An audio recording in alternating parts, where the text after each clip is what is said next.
Today I'm going to show you how to insert a watermark in Microsoft Word. It is super easy and you have lots of options for customizing your watermark. You can see I have my Word doc open. I'm going to click on Design and scroll across to Watermark. I can choose to watermark with an image or with text. In this case, I'm going with text and I'm going to say Draft. I also want my watermark to be diagonal. So there we go, I'm done.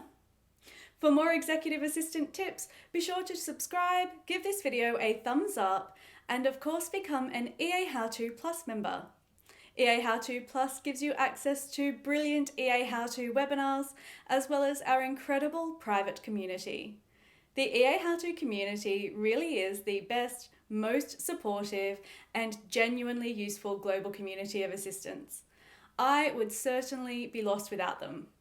To become a member, visit eahowto.com/EA How To Plus or click the link in the video description. Bye for now.